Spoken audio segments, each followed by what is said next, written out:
Buya Yahya menjawab. Terlebih dahulu kami akan membacakan pertanyaan yang datangnya dari media sosial. Pertanyaan pertama Buya. Assalamualaikum warahmatullahi wabarakatuh. Assalamualaikum warahmatullahi wabarakatuh. Buya, saya hamba Allah dari Jawa Tengah mau bertanya. Saya kalut dan sedih. Buya, bagaimana kalau orang tua udah terlanjur ngedoain saya yang gak baik? Apakah celaka buat saya? Ngedoain saya, ngatain ke saya, 10 tahun lagi kamu bakal celaka. Begitu Buya. Bagaimana caranya agar musibah itu tidak jadi mengenai saya Buya? Katanya kan doa orang tua itu dikabul Buya. Saya sedih sekali Buya. Ibu saya menegur saya, bilang ke saya, kamu jangan begitu terus sama bapakmu. Kamu bisa celaka nanti. Mohon pencerahannya Buya. Yang pertama ini kepada para bapak dan ibu ya. Hati-hati lesanmu. Jangan berucap kalimat yang membahayakan untuk anak-anakmu. Kalau marah ganti dengan kalimat doa. Jangan dengan kalimat kutukan. Kadang orang tua dikuasai oleh emosi. Mengutuk anaknya. Sengsara kau, celaka kau, masuk neraka kau. Kalau diamini orang satu kampung nyesel dia. Loh kenapa kau diamini? Ini sebenarnya karena emosi, nggak boleh. Seemosi apapun maka tahan itu. Sehingga diajarkan dalam keadaan.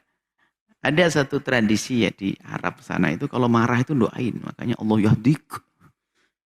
Itu marah. Makanya Anda jangan mengatakan kepada orang di sana pakai Allah yahdik. Allah yahdik. Allah yahdik itu nada marah. Artinya kan Allah, semoga Allah memberikan petunjuk kepada namun marahnya bagus. Marahnya doain Allah yahdik, marah. Jadi kalau Anda menuju kepada orang Allah yahdik, marah dia. Kenapa? Itu menunjukkan kalimat.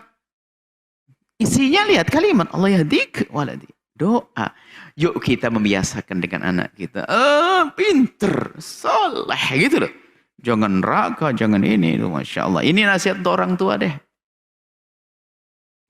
Kemudian bagi anak, Anda yang bertanya, Anda tidak sengsara.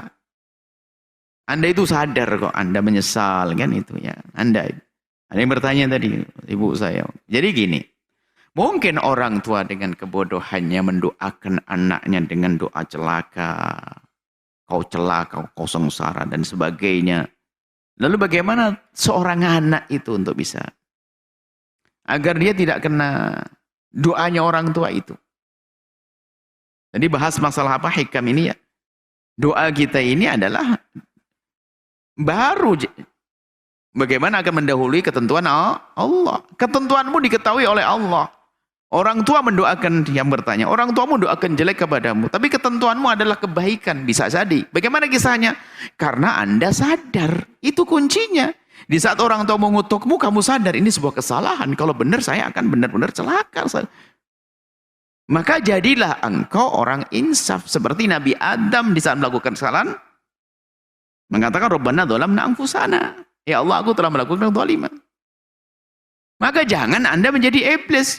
Dikutuk orang tuanya malah, sudah dikutuk, mau ngapain saja malah. Wah ini kurang. Ya nasibmu nasib buruk gitu. Sudah tahu orang tuanya lesanya. Nggak benar, suka mengutuk. Tak taunya apa? Dia tambah jahat. Ya betul, berarti itu terkabul. Karena apa? Dituruti boleh oleh anaknya. Mestinya ya seperti Anda ini. Orang tuamu sudah terlanjur mengutuk, mengatakan kalimat jelek. Sekarang rubah. Biar tidak sampai doa itu terkabul. Anda berbuat baik kepada orang tua. Tanamkan kasih dan cinta. Jangan jadi iblis. Kalau iblis apa membisikkan di hatinya dendam, marah dengan orang tua. Saya sudah dikutuk, doanya jelek, mulutnya jelek. Orang tua saya dendam. Lalu di saat Anda mendendam, sebetulnya Anda bersesekal dengan iblis. Seolah berkata begini, hei anak Adam. Aku dulu waktu melakukan kesalahan, tidak insaf, malah ana khairun minhu. Maka yuk kamu sama aku. Mestinya, seperti Anda ini benar. Anda merasa orang tua Anda mengutuk kalimat kutukan, tapi Anda gelisah. Gelisahnya nggak cukup. Anda yang baik dengan orang tuamu. Apapun kata orang tuamu, nggak akan sampai doa itu kalau Anda baik. Sebab kuncinya di Anda. Anda tidak putus asa menjadi iblis, malah lari dari orang tua, malah marah-marah. Wah, nasib buruk itu benar-benar sengsara. Tapi Anda orang baik. Anda orang baik. Buktinya Anda bertanya. Jadi segitu ya, jangan sampai di saat siapapun mohon maaf, para orang tua jangan mengutuk anak, jangan mengatakan. Tapi jika ada di antara Anda ini atau kita ini kok tiba-tiba menemukan orang tua sesuatu, kita lebih merapat. Hijabnya adalah kita merapat. Jangan putus asa. Kalau putus asa sama dengan iblis. Sudah begitu langsung dendam, langsung wah saya sudah terlanjur dikutuk. Oh ya benar, berarti nasib buruk, nasib terkutuk orang ini. Nah ini, maka khusnudan kepada Allah. Tidak akan tembus. Caranya bagaimana? Aku memang waktu itu melakukan kesalahan dengan orang tuaku.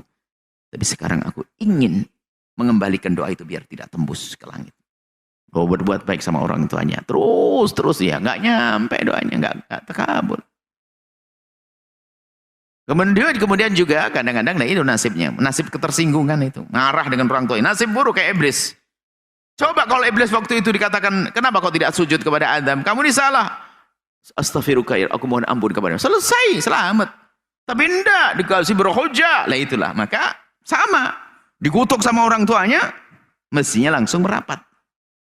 Biar tidak tembus itu doa, seperti itu.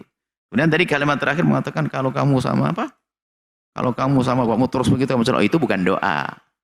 Yang jangan tersinggung kalau ada orang tuamu mengatakan, kalau kamu terus begitu kamu akan celaka. Itu enggak. Itu bukan mendoakan, mengingatkan kamu.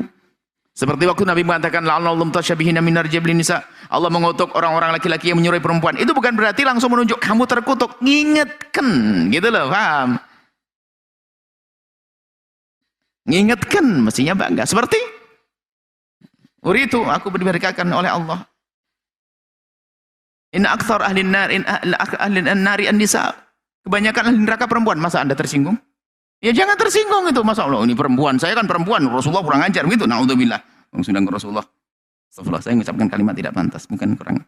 Maksudnya Rasulullah Anda akan nuduh kalimat. Mohon maaf ini. Saya ralat ini. Mungkin dalam hati mengatakan Rasulullah melakukan. Kenapa mengutuk? Tidak boleh. Jadi saya Rasulullah kurang tadi. Saya kalimat salah. Maksud saya. Ada orang mengatakan Rasulullah seperti itu. Ada. Perempuan diginikan, Rasulullah begini. Rasulullah dijelekkan, tidak boleh. Itu sebetulnya peringatan bagi wanita. Bukan Anda yang masuk neraka.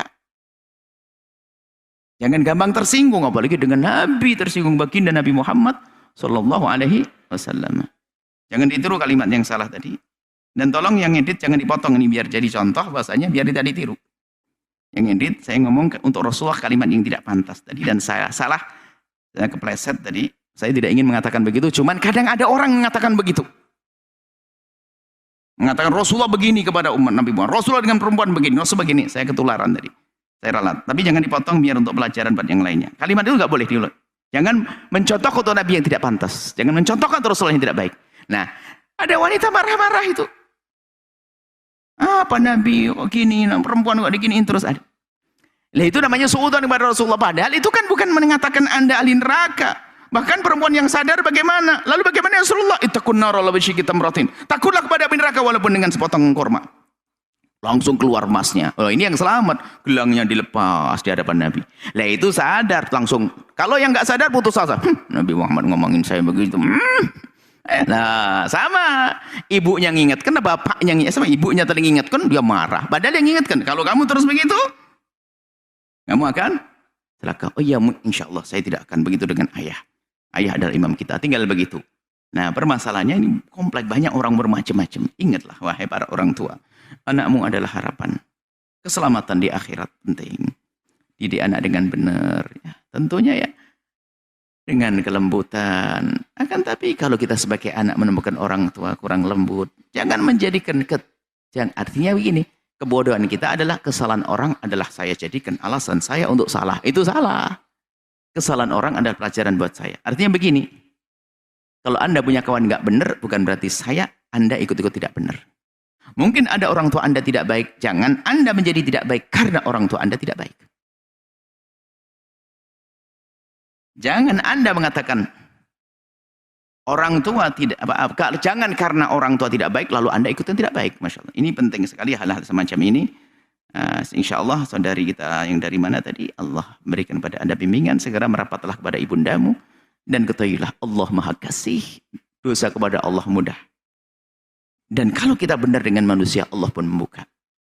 Endingnya apa nanti? Kebahagiaan Anda di dunia dan di akhirat. Semoga Allah menjaga kita. menjaga anak-anak kita, menjaga orang tua kita. Wallahu a'lam bishawab.